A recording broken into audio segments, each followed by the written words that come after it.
நாம் யாவருமாக நம்முடைய கண்களை மூடி நாம் தலைகளை தாழ்த்தி ஜெபம் செய்வோம். பிதா குமாரன் பரிசுத்தாவின் திரியேக நாமத்திற்கு மகிமை உண்டாவதாக. அன்பும் இரக்கமுள்ள கர்த்தாவே, உம்மை நாங்கள் துதிக்கின்றோம் தகப்பனே. இந்த காலைக்காக உமக்கு நன்றி செலுத்துகின்றோம். இந்த நாளிலுமாக இந்த லெந்து கால தியானங்கள் இந்த ஆன்லைன் மூலியமாக கேட்கின்றோம். இந்த பிள்ளைகளுக்கு இது ஆசீர்வாதமாக இருக்க வேண்டுமாய் மன்றாடுகின்றோம்.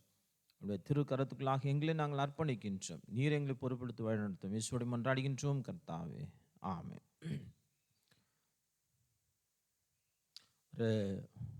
ஒரு சிறிய பாடலை ஒரு அடி மட்டும் நாம் பாடுவோம். காருண்யத்தாலே இழுத்து கொண்டா தூய தேவ அன்பே, காருண்யத்தாலே இழுத்து கொண்டா தூய தேவ அன்பே, இவனாந்திரத்தில் நயங்காற்றி உன்னை இனிதாய் வருந்தி அழைத்தான். இந்த தேவன் என்றென்றும் உள்ள சாதா காலமும் நமது தேவன், மரண பரியந்தம் நம்மை நடத்திடுவாரானாதிதே வனுநாடைக்காலமே, அவர் நித்திய புயங்களுன்னாதாரமே, யானாதிதே வனுநாடைக்காலமே, அவர் நித்திய புயங்களுன்னாதாரமே.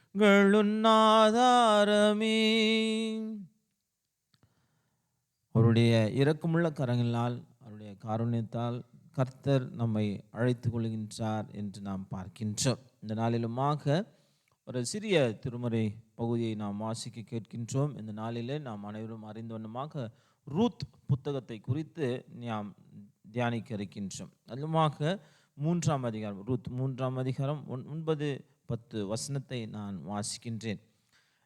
நீ யார் என்று கேட்டான். அவள், நான் உம்முடைய அடியாளாகிய ரூத், நீர் உம்முடைய அடியாள் மேல் உம்முடைய போர்வையை விரியும், நீர் சுதந்திரவாளி என்றாள். அதற்கு அவன், மகளே, நீ கர்த்தரால் ஆசீர்வதிக்கப்படுவாயாக. நீ தரித்திரரும் ஐஸ்வர்யமான்களுமான வாலிபர்கள் மீன் பிறகே போகாததினால் உன் முந்தின நற்குணத்தை பார்க்கிலும் உன் பிந்தின நற்குணம் உத்தமமாய் இருக்கிறது. ஆக பிரியமானவர்களே, இந்த ரூத் புத்தகத்தை நாம் இன்றைய தினத்திலுமாக தியானிக்க இருக்கின்றோம். இதில் பார்க்கும்போது இந்த எபிரேய வார்த்தை இதற்கு ரூட் என்று சொல்லுகின்றார்கள். REUIT.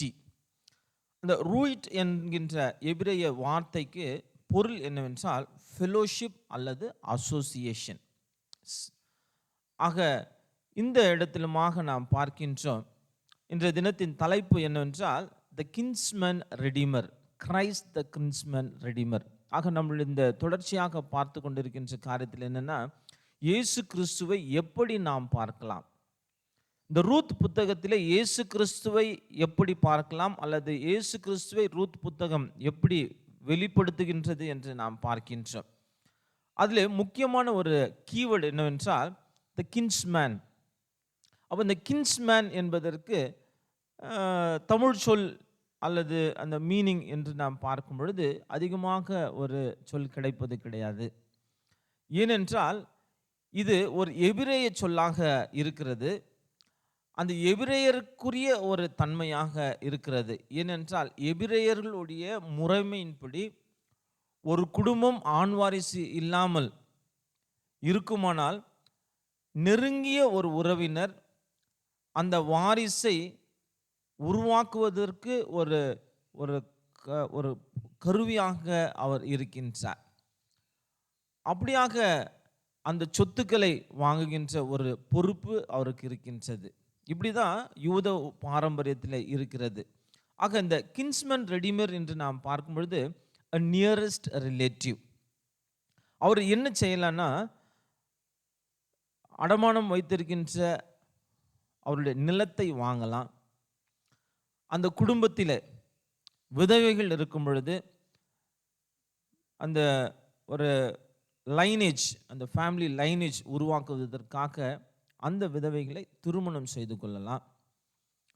அதற்கு மேலாக என்னவென்றால், அந்த பிறக்கின்ற அந்த குழந்தை அது வந்துட்டு அந்த குடும்பத்தை சார்ந்த ஒரு குழந்தையாக இருக்கும். அதாவது மரித்து போன அந்த வீட்டின் தலைவர் அவருடைய பெயரின் அந்த குழந்தையின் ஜீனியாலஜி இருக்கும் என்று நாம் பார்க்கின்றோம்.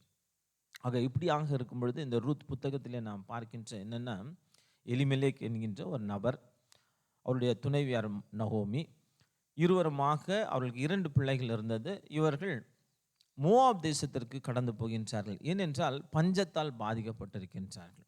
ஆக பஞ்சத்தால் பாதிக்கப்பட்டு மோவாபுக்கு சென்று அங்குமாக தன்னுடைய கணவரையும், நவோமி தன்னுடைய கணவரையும் 2 மகன்களையும் இழந்து போகின்ற ஒரு சூழல். 2 மருமகள், ஓர்பா மற்றும் ரூத் ஆகிய 2 மருமகள். ஒருவள் அவள் சென்று விடுகின்றாள். ரூத்தோ தன்னுடைய மாமியாரோடு வருகின்ற ஒரு சூழல். இந்த பயணங்களை நாம் பார்க்கும் பொழுது பெத்லெஹேம் மற்றும் மோவாப் மீண்டுமாக பெத்லெஹேமுக்கு திரும்புகின்ற ஒரு சூழல். அங்கே அந்த பெத்லெஹேம் என்று நாம் பார்க்கும் பொழுது அப்பத்தின் வீடு என்று சொல்லப்படுகிறது. ஆக அப்பத்தின் வீட்டிலிருந்து அப்பத்திற்காக பஞ்சத்தின் நிமித்தமாக அவர்கள் வெளியில் செல்லுகின்றார்கள். அங்கு அவருடைய வாழ்க்கை சிறந்து காணப்படவில்லை. இழப்புகளூடாக இருக்கும் பொழுது மீண்டுமாக தன்னுடைய ஊரை தேடி வருகின்ற ஒரு சூழல். இந்த இடத்திலுமாக நாம் பார்க்கின்ற என்னன்னா, ஆண்டவராகிய இயேசு கிறிஸ்து ஒரு மெய்யான அப்பமாக இருக்கின்றார். நாமோ என்ன செய்கின்றோம் என்றால், இந்த ஜீவ அப்பத்தை விற்று நாம் கடந்து போகின்றோம். ஆனால் இயேசு கிறிஸ்து நம்மை விட்டு விடுவது கிடையாது, மீண்டுமாக நம்மை அழைத்து வருகின்றார் என்று நாம் பார்க்கின்றோம். இதில் நாம் கடந்த நாட்களிலுமாக பார்த்த பொழுது அநேக கேரக்டரிஸ்டிக்ஸ் வர்றாங்க. இப்போது நியாயாதிபதிகள் புத்தகத்தில் நாம் பார்க்கும் பொழுது நிறைய நீதி சார்ந்த நபர்கள் வருகின்றார்கள், கிதியோன், சாம்சன் என்று. ஆனால் இங்கு நாம் பார்க்கின்ற ரூத், போவாஸ், இந்த 2 நபர்கள் எதை குறிக்கின்றார்கள் என்றால், போவாஸை பார்க்கும் பொழுது ஒரு கிறிஸ்துவின் சாயல் அங்கு நாம் கண்டுகொள்ள வேண்டும். அது போவாஸ் என்பது ஒரு போவாஸாக ஒரு நபராக அல்ல, மாறாக கிறிஸ்து எவனமாக செயல்பட்டிருக்கின்றார் என்பதை நாம் புரிந்து கொள்வது அவசியமாக இருக்கிறது. ஆக இங்கு நாம் பார்க்கின்ற 3 காரியங்கள். முதலாவதாக இந்த கின்ஸ்மேன் ரெடிமர் என்ன செய்கின்றார் என்றால், அவர் விலை கொடுத்து வாங்குகின்றார், நிலத்தை வாங்குகின்றார். எதெல்லாம் அடமானமாக இருக்கின்றதோ அவைகளை அவர் மீட்கொள்கின்ற ஒரு செயல். 1 பேதுரு 1ஆம் அதிகாரம் 18-19 வசனங்களில் நாம் பார்க்கும் பொழுது, நீங்கள் அந்த அந்த முன்காலங்களில் நாம் பார்க்கும் பொழுது, பழமையான காலங்களில் உங்களுடைய பாரம்பரியங்கள் நாம் பார்க்கும் பொழுது பொன்னையும் வெள்ளியும் கொடுத்து நீங்கள் வாங்கினீர்கள். ஆனால் ஆண்டவராகிய இயேசு கிறிஸ்துவோ நம்மை எப்படி கிரயம் கொண்டிருக்கின்றார் என்றால், தம்முடைய சொந்த இரத்தத்தை சிந்தி நம்மை வாங்கியிருக்கின்றார். ஆக ஒரு மீட்பராக நம்மை மீட்டெடுக்கின்ற ஆண்டவராக இதற்கு ஈடாக எதை கொடுத்திருக்கின்றார் என்றால், இயேசு கிறிஸ்து தம்முடைய இரத்தத்தை கொடுத்து நம்மை மீட்டெடுத்திருக்கின்றார். அப்போ மீட்டெடுத்த இயேசு கிறிஸ்து நம்ம என்ன செய்கின்றார் என்றால், எவனமாக இந்த ரூத்துமாக ஒரு வாழ்க்கை இழந்த பிறகு மீண்டுமாக ஒரு மனவாட்டியாக நிற்கின்றாலோ, அதே போன்று நாம் பார்க்கின்றோம். வெளிப்படுத்தின விசேஷம் 19ஆம் அதிகாரம் 7ஆம் வசனத்திலே நாம் பார்க்கும் பொழுது, கிறிஸ்து நம்மை மனம் கொள்ளுகின்றார். அது என்னவென்றால் திருச்சபை.